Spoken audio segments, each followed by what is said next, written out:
already. All right, here we go. Here we go. Hello, welcome to the Rocks. What the?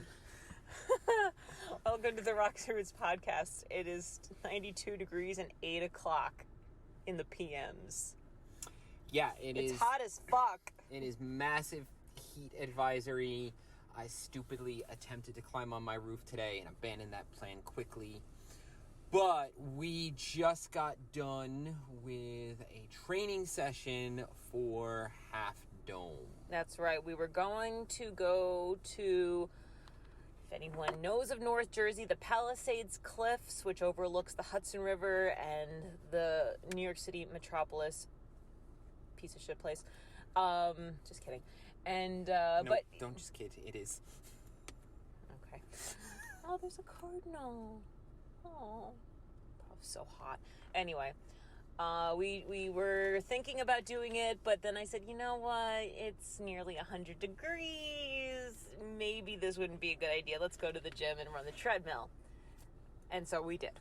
We had an awesome run. Next week, I will get you out in the heat because we do need to practice that. I've been practicing that. I went out in the 95 degree weather Monday and I did 4 miles up hills. So yeah, if we are going to be in the Grand Canyon, which was 114 today, next week we need to get out and get you experiencing some heat. You know what? Today I learned something. What did you learn? That the highest mountain, the tallest mountain in the world is not Everest, but it is a mountain in Hawaii. The Mauna Kea. Then why does Everest get the credit? Because it's above sea level. This mountain starts 14 or 16,000 feet below sea level. All right, so it's in a dip. Gotcha. It's still a 14,000 foot mountain above sea level, which is pretty cool. So overall, it's 32,000 feet. Which would make it the tallest mountain. But Everest starts. That's pretty cool. I did not know that. Yeah. Well, I bet there's going to be fucking idiots and limes trying to climb that shit now and people dying. Nah, it's only 14er. Right. And they have like an ecological center on top. Okay. Yeah. Well, all right. We'll go there in a few years. So we are here to discuss Half Dome. Half Dome. Half Dome. If you've been following along, we are planning a Western trip, including Half Dome. In 3 weeks. In 3 weeks. 3 weeks we'll be summiting. What time is it over there right now? Come on, what time? It is 8 o'clock in California. No, I'm sorry. It's 5 o'clock in California. We would be done, just about. I was going to say. We will be done with Half Dome in exactly 3 weeks. We better be fucking done by 5 o'clock at night. It takes about 10 hours for the average person. Yeah. So. We're not too average. We're better. We figure we're going to be doing Half Dome. We're going to be dipping inside the Grand Canyon. We're going to be doing Mount Wheeler in Nevada. So we figured leading up to that, we would, as part of our own research and then to educate you all, we would cover some of the details of the highlights. Crank has outdone himself yet again. There's a list of like 20 facts walking through this hike. Well, we may not do all of this, but... So, today we're going to preview Half Dome. This is going to help with our own planning. And then if you guys are not aware or don't know about Half Dome, this will be educational for you as well. Indeed. So we will be arriving in Las Vegas on... I'm not going to tell you. Sometime next month. And traveling up to Yosemite from there. It's roughly a 6-hour drive from Las Vegas to the eastern entrance of Yosemite. We have a tent cabin, which as of right now, we will not be staying in the first night. We're trying to change that, but to get anyone in Yosemite on the phone is damn near impossible. So, Half Dome. Half Dome is nearly 5,000 feet above the park. So that's not its total elevation. That's just the part that sticks up above the park. Its total elevation is 8,000 feet. So that's going to be the highest thing that I have ever climbed, and then I'm going to outdo Yeah, that. that's not too bad. 8,800. Yes, I'm going to outdo that with Wheeler a couple days later. That's a 13er, I think. Yes. Yeah, it's a 13er. Yep. So, that'll be fun with the oxygen. Or lack thereof. Yeah, because above 11,000 feet, you need to start watching for hypoxia. So, I've never dealt with that before, so we'll see. You might be carrying me down the fucking mountain. So, total elevation gain of 4,800 feet, which I was surprised. How so? I thought it would be more. Oh. We've done that before. And the thing is, it's over 7 miles. Yeah. So, it's a walk in the fucking park. The national park. Oh. Derp. So it is definitely doable. So I've kind of split this in my research up into 3 stages. So you start at Happy Isles Trailhead, and which is also, I didn't know this until I put this together, the start of the John Muir Trail. Yeah, it's the northern terminus, ain't it? I was not aware of that. I knew we would be on the John Muir Trail, but I didn't know that it was the start, so that's pretty cool. And friends, this is how our brainstorming actually started. I said, maybe we can do a portion of the JMT, and if I can get a permit for the JMT, let's give it a go. And then we got the permit and then realized it was where the permit was totally nowhere near the JMT terminus. It would have been a full day's hike to the JMT. So that was dumb on my part. That's all right. It ended up getting us to think about how we were going to make this work. Yes. So you start up the Mist Trail, which includes Vernal Falls. Lots of steps. It's called the Mist Trail because the falls spray shit all over the place. It's like made of the mist at Niagara Falls. And same rules apply. Don't go swimming. Don't go in the falls. Don't slip. Whether you're at Niagara or on the Mist Trail. So it is called the Mist Trail because it is slippery when wet. So Vernal Falls is 317 feet.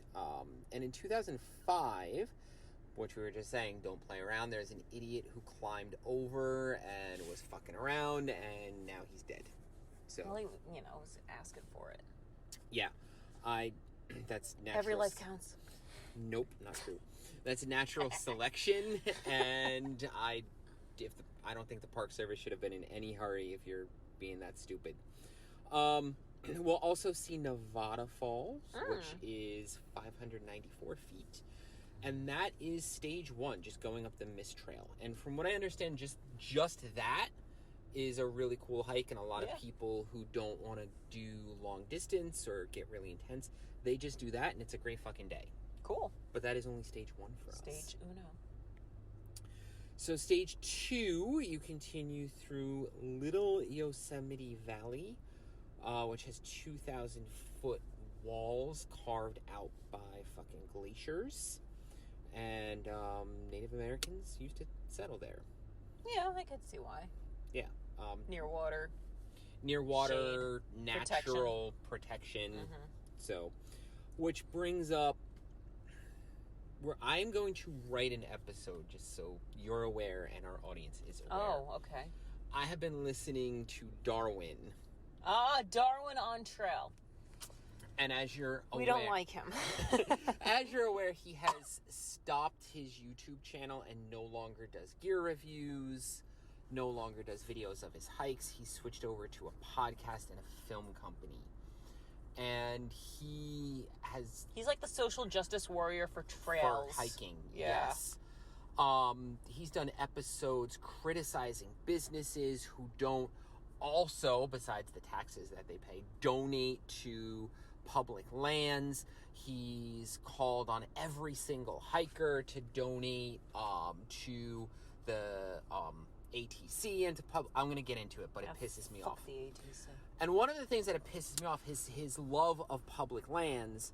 They're public because they were stolen from private property owners and Native Americans. I'm going to get into a whole thing because it pisses me off. But that's a prime example. Like Craig Sazerand. Yes. I'm going on a side rant here. Oh, shit. Yosemite used to belong to Native Americans, and we fucking took it, which sucks. So anyway. Reparations given back. No. That's not the solution. But Half Dome splits off from the John Muir Trail, so The dreamt.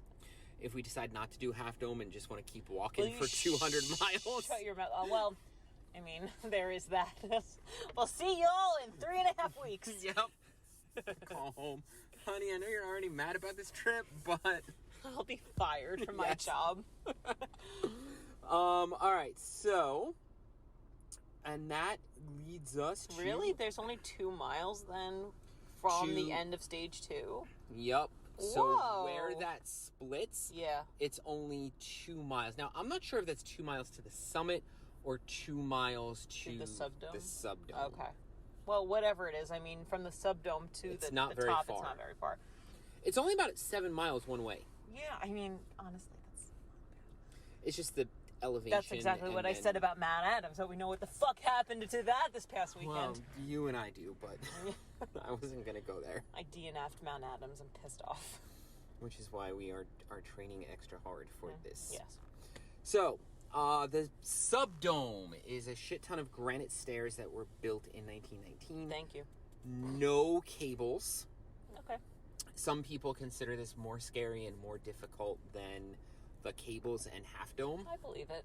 I don't know. We'll see. I do have acrophobia, which I know will be kicking in. I should be fine because there is closure as long as I look down. My acrophobia only kicks in when I don't have a sense of closure. We should get you like a visor, so then you can lower the visor down. Like a horse? Yeah, exactly. So you can only see the stairs.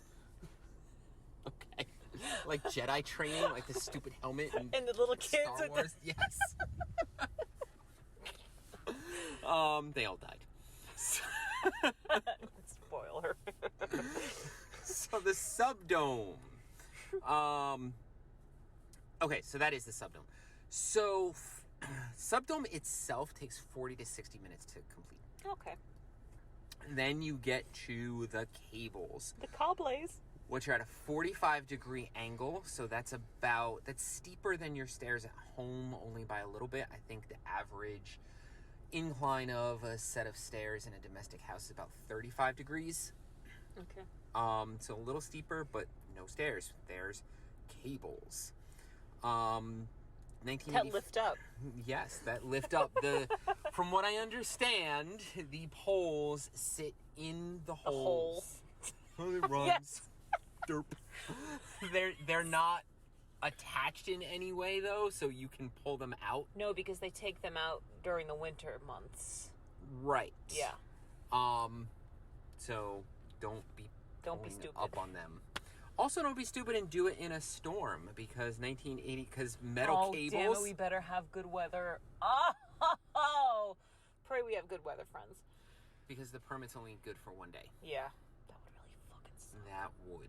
Well, that means we leave at like 2 a.m. We'll keep an eye on it. Yeah. But because Watch just like the one day that it rains all summer in fucking Yosemite.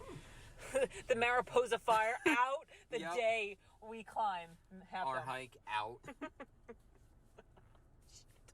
Just be shaking our fists, drowning our sorrows in pizza. No, we'll find a million other shorter hikes. Anyway. So 1985, 2 idiots decided to go up in a storm and got electrocuted because giant metal cables on top of a 8,000 foot mountain. Lightning can be pulled from up to 2 miles away, and these fuckers got really? barbecued. Ooh, crispy. Yep. Obviously slippery when wet, so don't also try it if it's raining.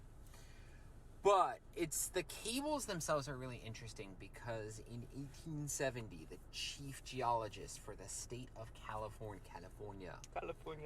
It's not a dome. No, it is a dome. It is a dome. It's a half dome. So he predicted that Half Dome would remain untouched, that it would be one of the few places in Yosemite that would not be trodden upon by man because it was so inaccessible. Well, you also have to think that it's 1870.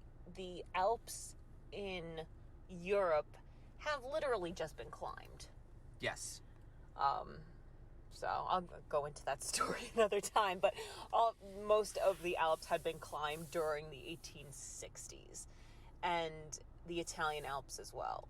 So there is a worldwide, because this 5 years later was summit. So there is a worldwide, like, they were enjoying mountaineering. It was Yeah. a mountaineering boom in the mid-19th century. which we've kind of seen a resurgence of with Alex Honnold, and Yeah. that's pretty cool. Yeah. I did not know that. So the first person to actually summit this shit was George G. Anderson. He was a Scottish sailor that went up there. And hooray for capitalism. He was like, if I build some sort of staircase, I could lead tours up here and make money. Capitalism is successful again. So he did. Barefoot, put tar on his feet so he would have a better grip. Oh, shit. And fucking drilled a hole, put the pole in, stood on the pole, and that's how he got up and summited, and that was the first set of cables. When men were men. Yes.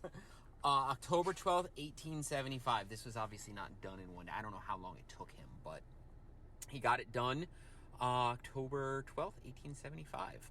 So That was close call, because by that point you're getting snow. yes. All right, 1919 was the first set of actual cables that are there today. So this route is over 100 years old. That's so cool. Yeah. The first woman that went up this shit was Sally Dutcher. So she was the 7th person to ascend and the first woman. I think that was 1875 as well. It had to have been, because she was the 7th person to go up. So he started leading tours. I'm assuming he did more than... Might have been 1876. Because, yeah, you're right. October, probably had to shut it down. So, and then you know more about this, so I'm going to pass this over to you. Oh, yeah. 2008. Yeah, 2008, Alex Honnold of El Capitan fame. He free soloed, which means he climbed El Capitan with no ropes, no aid whatsoever. He did a free solo of Half Dome in 2008. So roughly 8 years before his El Cap solo. And what's interesting about that is he had been rock climbing for many years by that point. Free soloed a bunch of different peaks and mountains throughout the world. And he was kind of in a rush at that point to free solo, be the first to free solo Half Dome, the north and the north face of Half Dome. There was a couple of different routes you could take. But the reason why he was rushed was because there was another gentleman who was slated to be the first to climb that north section of the face. However, Honnold knew that this guy would kind of cheat and not do part of the north face of the dome, but then scoot to an easier section that was the north face and then go back to the north face and get to the top and call it the first free solo of the entire north face. No. So Honnold's like, fuck this. I will do it. And the guy's insane. He's done it. He lives to tell the tale. He almost died. Yeah, a couple times, yeah. On this one, though. Oh, is that right? Yeah, he got stuck. So there's a foothold. He couldn't go back down. Mm-hmm. Going up, you have to put your entire weight on a foothold that's like the size of maybe like a quarter. And he froze for a while, and his limbs were about to give out, and he finally just went for it and did it. But that was probably the at least that I'm aware of, probably the closest that he's come to death. I think so. Yeah. He had there is some sort of gene in these types of people who have no feeling of being afraid, or what, I can die at any time. He just did it. Yeah. Ugh. So I'll leave that to him. yes, we're going to use the cables. We'll use the cables. Okay. And walk the valley. So there are 68 poles to climb that the cables are strung between. Mm-hmm.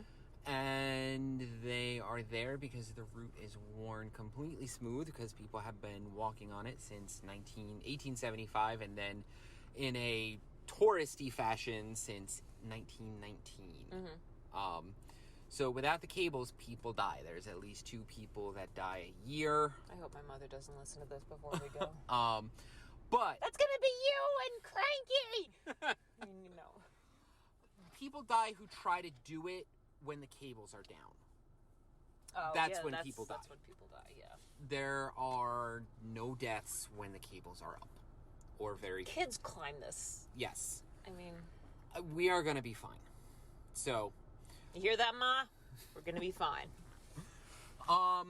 Yeah. So that's it, and then you head back down. We are gonna head back down the John Muir Trail, because the legs are gonna be tired. I don't want to fuck around with wet steps on the mist trail with tired legs.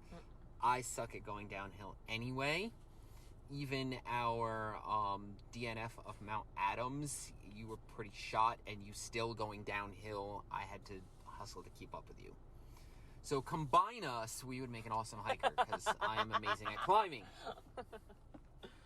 All right, so yeah, that's the hike. We will let you know if this goes as smoothly as we have laid out. Is there a shuttle that takes you to the trailhead?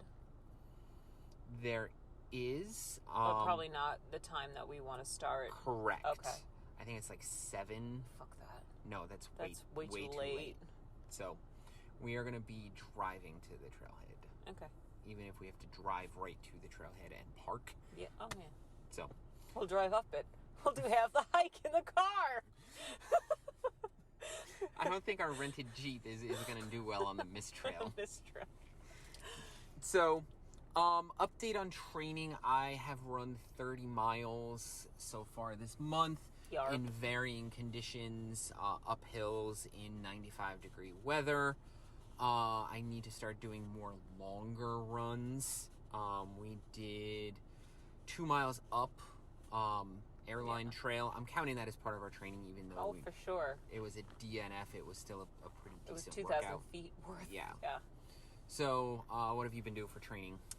I've been running, I've been yogaing, I've been surfing, so more static training, but definitely the running. I added hills today with the running, which didn't feel too bad. I've been doing Stairmaster, which has been a big help. More core work, which we freaking need. Yeah, I've been doing sit-ups, pull-ups. Yep. So, we, in a few weeks, 2 weeks, we have a week and a half. We have a fun little route planned to kick our asses. Yes. So we will update you on that. So. Oh, burping nachos. Not better the second time. Running 4 miles and then eating nachos, not necessarily advisable. Yeah, if you ever meet me, I like nachos. It's the way to my heart. I like wings, so if our podcast ever blows up and you want to get in our good graces... Nachos and wings. Nachos and wings. We're cheap dates. All right, gear reviews real quick. Yes. You have an update on your Gossamer gear. So I wanted to get a new pack for our trip, and I've had such a great run with my Gossamer Gear Mariposa pack, which is an ultralight through hiker's backpack. A lot of people use it. It's been around for over 20 years. So many good reviews, and including mine. It's a great pack.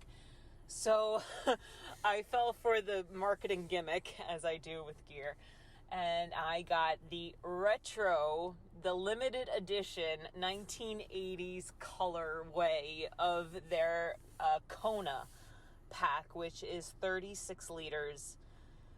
And it's an ultralight pack. There is no...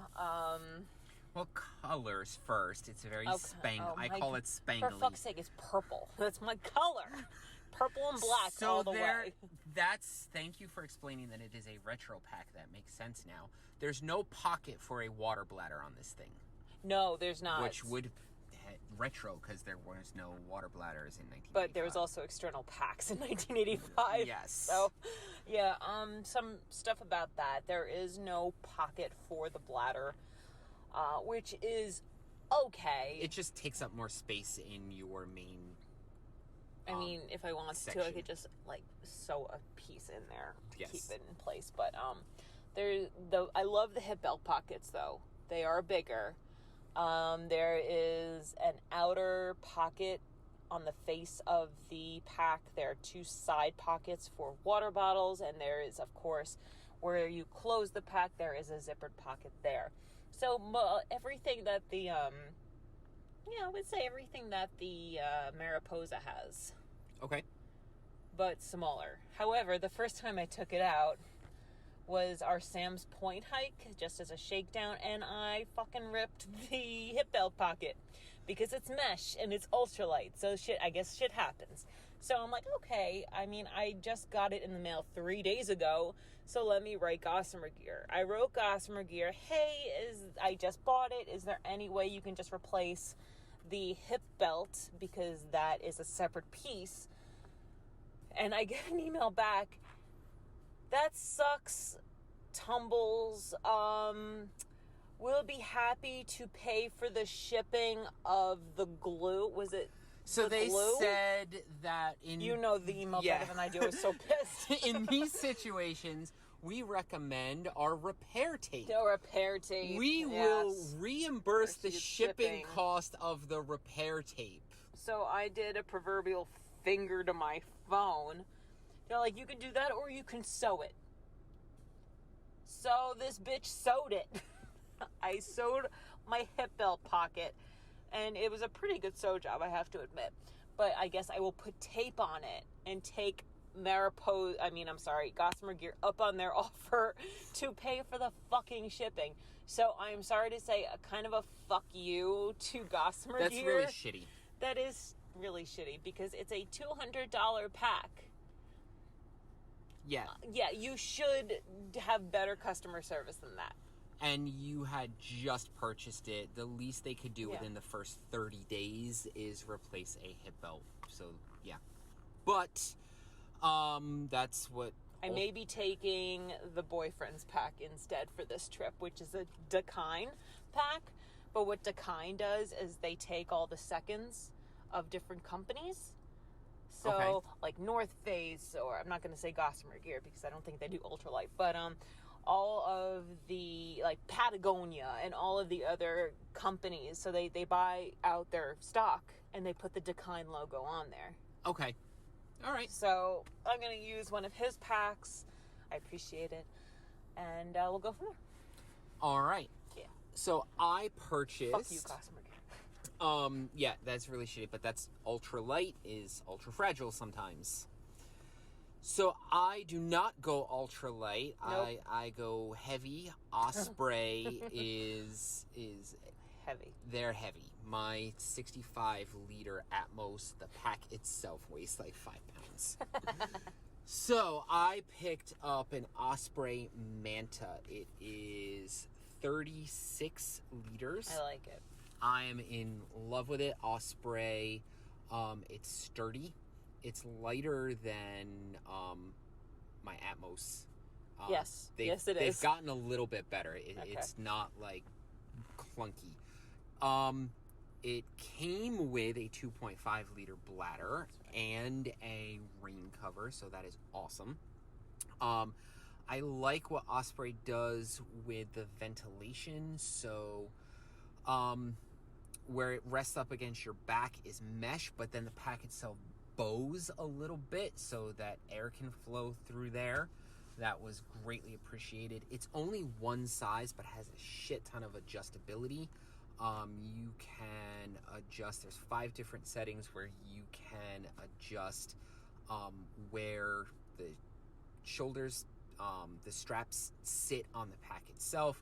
It has load lifters that you can adjust. I've taken it out twice, and I am very, very happy. I also like, it's kind of I've never seen this before. It's kind of like a hybrid. It's a cross between an internal frame, but then on the outside it does have a very thin external frame. So you're getting the best of both worlds. My only criticism, and this is the criticism that everyone has with this pack, is the hip belt is very thin.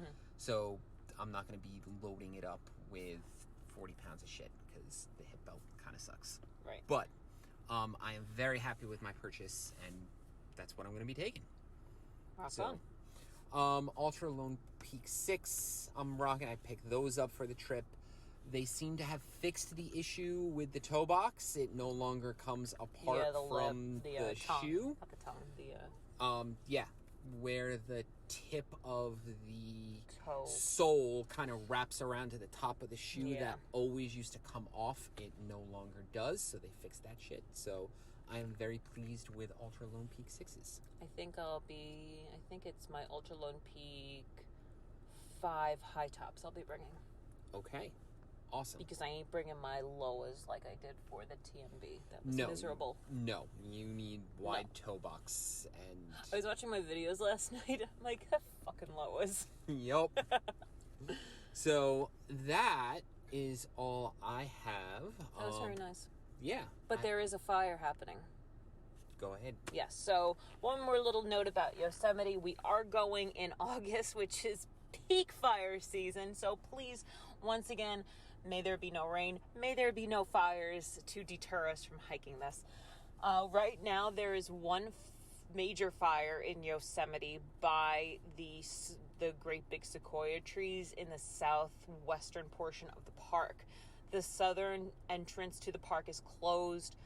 The Mariposa Grove, where the sequoias are, closed. A lot of the lodgings are closed down there. The fire is roughly 50% contained, so we're hoping by the time we go in a few weeks, that'll be put out. We're hoping that that's true. We're hoping no fires start anywhere else. And that is where we're at. Okay. Awesome. I think that's it. Sweet. So find us on the socials. We're on Insta, we're on TikTok, we're on YouTube, and we're on Patreon. So please find us there. It's just the name of our podcast. We love you guys so much. Thank you for listening. Lots of people listened to Tat's episode. We appreciate you. Yes, Tat is awesome. He is in Pennsylvania at the moment. Oh, okay. Cool. Yes. He's making a joke about Dewey. But anyway. All right, y'all. This has been Crank and Tumbles. Till the next time. Ciao.